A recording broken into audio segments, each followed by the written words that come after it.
राम मुझे भक्तों, आज मैं आपको कार्तिक महात्म्य का 17वां अध्याय सुना रही हूँ। श्री गणेशाय नमः।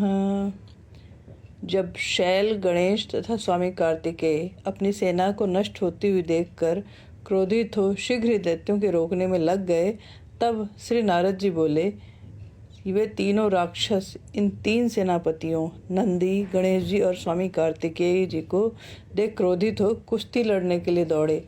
नंदीश्वर से कालनेमी, गणेश जी से शुंभ तथा स्वामी कार्तिकेय से निशुंभ युद्ध करने के लिए गया। निशुंभ ने कार्तिकेय के वाहन मयूर के हृदय में शीघ्रता से 5 बाण मारे, जिससे मयूर मूर्छित होकर पृथ्वी पर गिर पड़ा। कार्तिकेय क्रोधित होकर शक्ति को उठाना ही चाहते थे।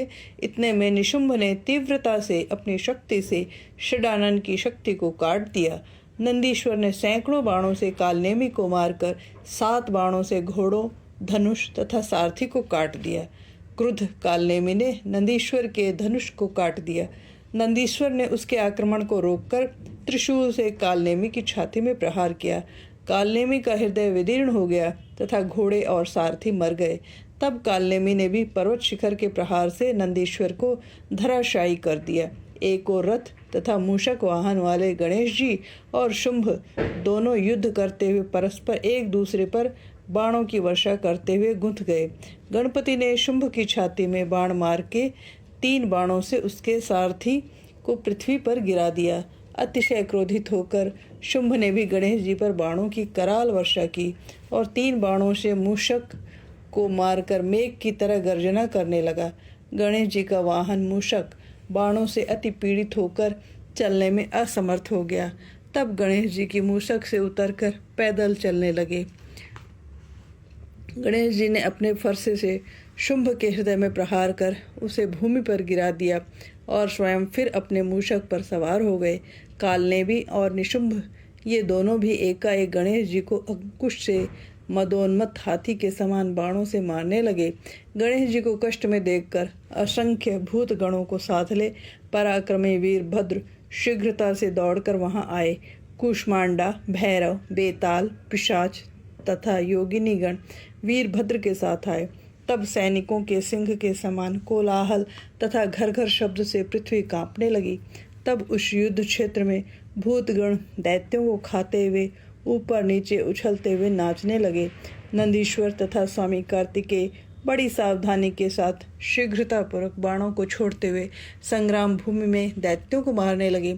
छिन्न भिन्न मारे गए तथा गिरे हुए और भक्षण किए जाने के कारण दैत्यों की सेना बहुत व्याकुल और उदास हुई। अपनी सेना का क्षय देखकर ऊंची ध्वजा वाले रथ पर सवार होकर बलवान जलंधर शिवगणों के सम्मुख आया।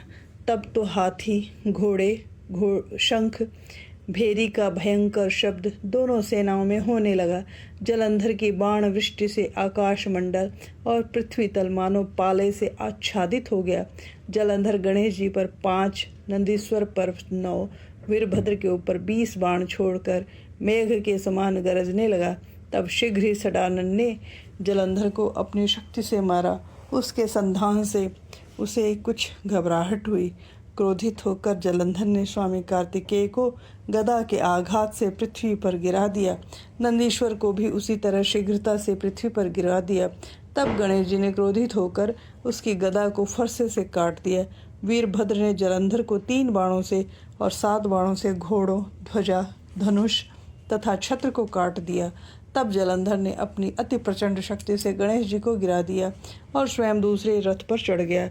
वीरभद्र के ऊपर क्रोधित हो रणभूमि में आया।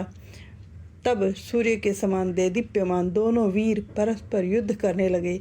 वीरभद्र ने बाणों से उसके घोड़ों को मार गिराया। फिर जलंधर ने वीरभद्र का धनुष काट दिया तथा परिघ हाथ में लेकर कूदा। नारद जी ने कहा, तब जलंधर ने शीघ्रतापूर्वक वीरभद्र के समीप जाकर उसके मस्तक पर परिघ मारा। छिन्न मस्तक वाला वह वीर मुख से रुधिर वमन करता हुआ पृथ्वी पर गिर पड़ा। इस तरह से 17वां अध्याय पूरा हुआ। श्री कृष्ण गोविंद हरे मुरारी, हे नाथ नारायण वासुदेव। श्री कृष्ण गोविंद हरे मुरारी, हे नाथ नारायण वासुदेव। श्री कृष्ण गोविंद हरे मुरारी, हे नाथ नारायण वासुदेव। प्लीज़ चैनल को लाइक सब्सक्राइब